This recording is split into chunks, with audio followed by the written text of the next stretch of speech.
Hello and welcome to Science Solutions. We're very privileged today to have Professor Nathan S. Lewis of California Institute of Technology return to our program for, first of all, updating us on his artificial photosynthesis research project involving the Joint Center for Artificial Photosynthesis and whatever else he wishes to talk about.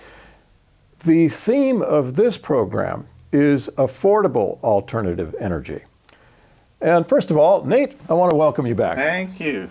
Good to have you. Good to be back. A little background on Professor Lewis.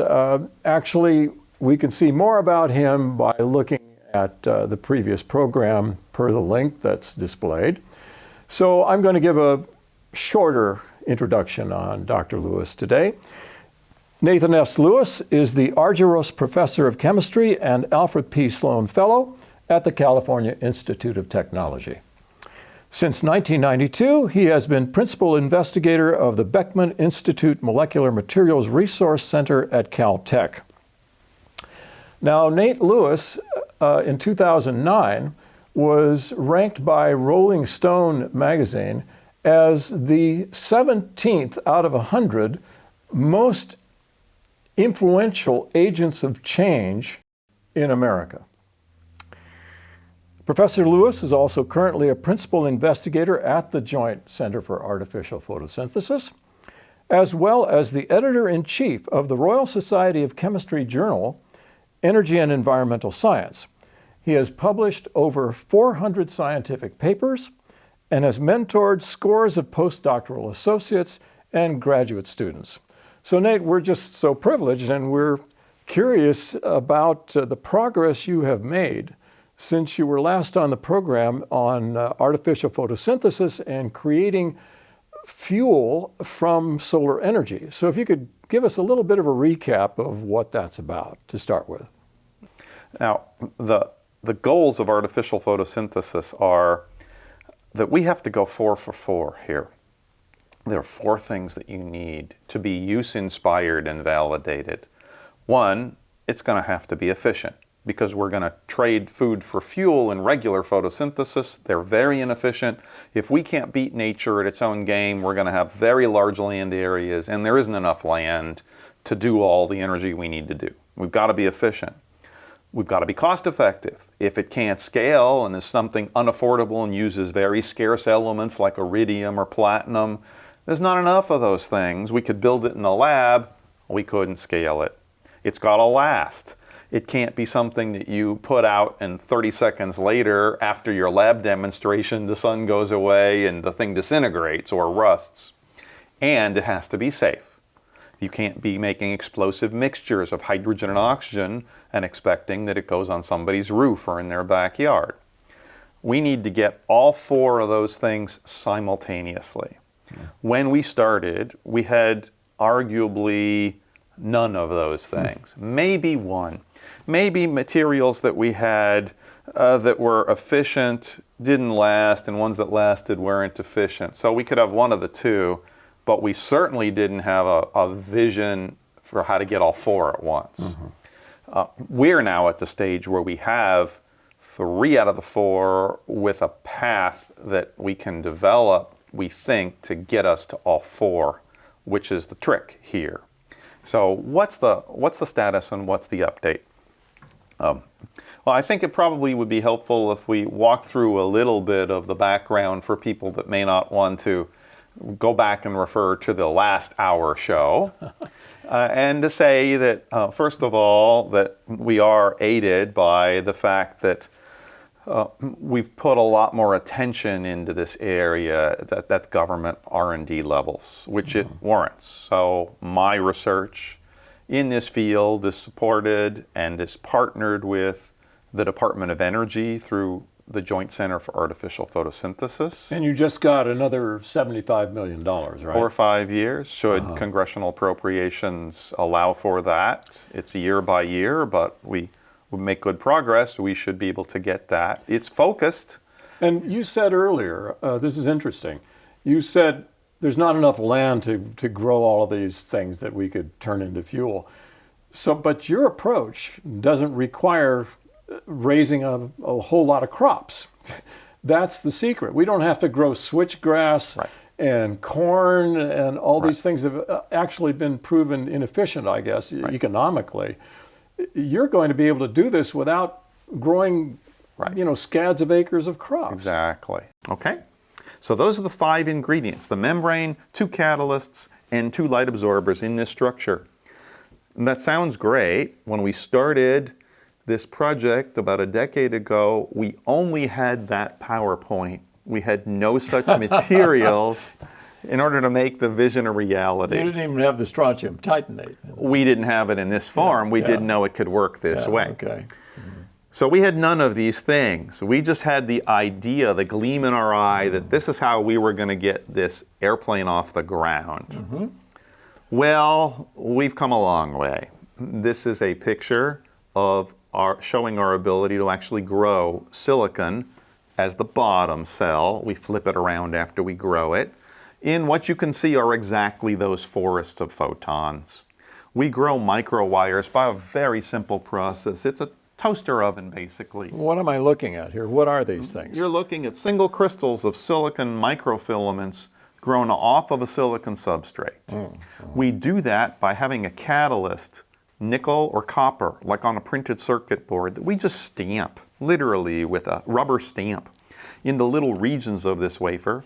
We put that into a furnace and then pass silicon as a precursor over that. Everywhere there's metal, it grows like corn. These beautiful single crystal, pure silicon microwires. Now, last time when you were here, you said something like, if I put a material that looked like bubble wrap on my roof, that this would make the artificial fuel. Is that what this is? Is this like this the is going to bubble be wrap part of stuff? the material in the bubble wrap, as you'll see. So you've got a concept now. So we've got more than a concept. You've got a working model. We have a working model. We need the catalysts, and then we also need materials that are stable. How do we develop both of those? Well, we've actually developed and discovered entire families of non-precious metal catalysts that we sprinkle down here to evolve hydrogen from water. This is important because they're not expensive. Most commercial electrolyzers use platinum or iridium, and they can be done at commercial scale, but you can't do them at energy scale. So we had to develop and discover replacements for the platinum, which we've successfully done.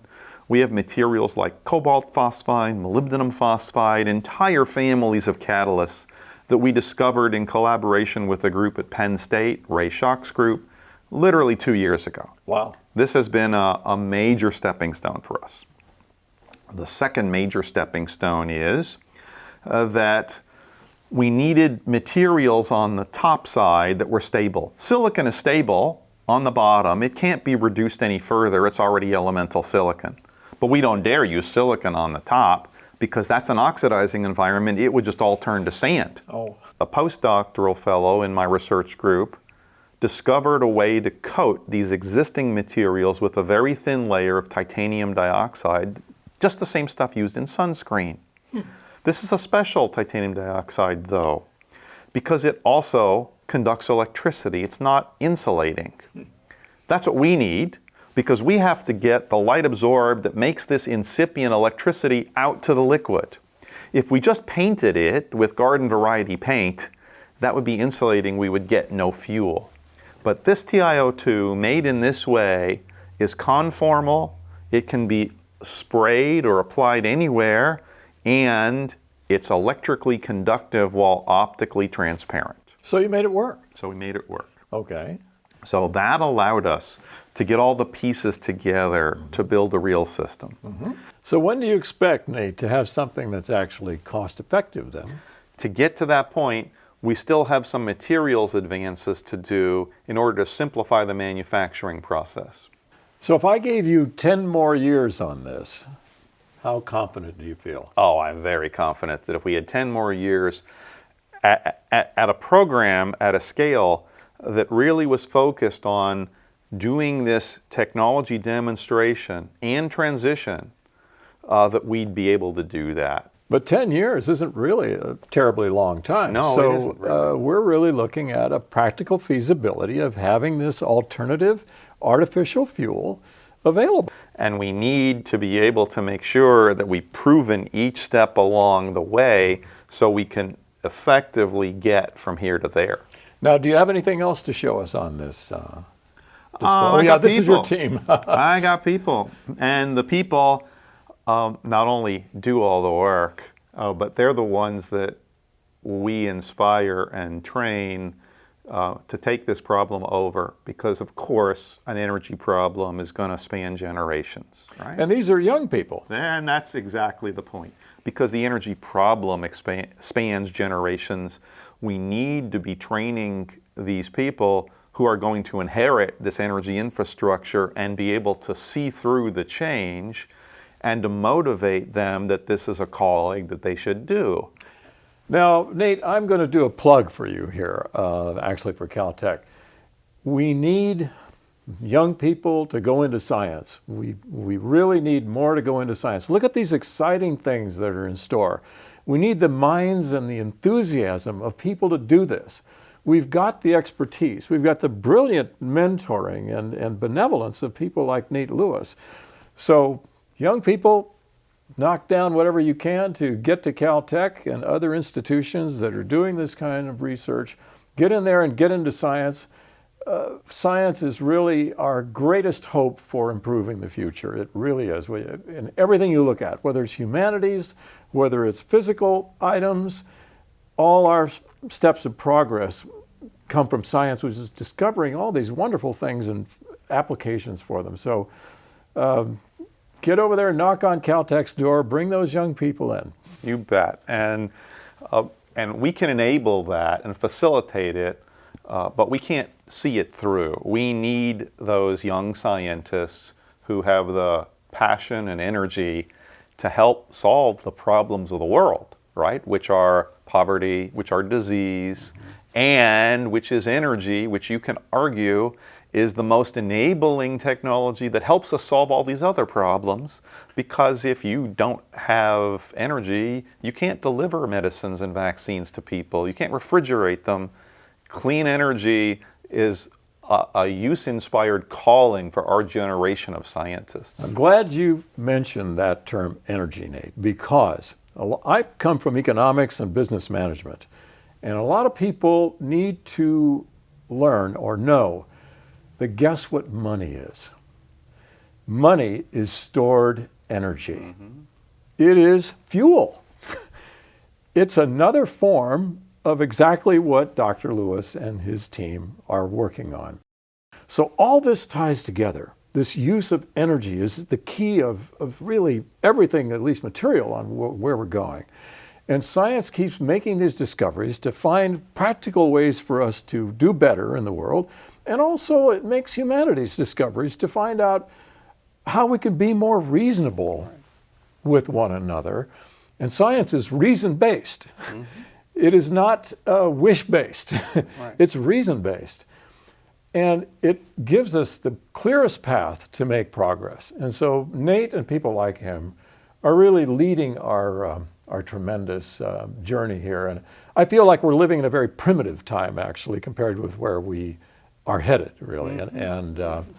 But I feel privileged, Nate, to be able to communicate these strides that you're making to everybody.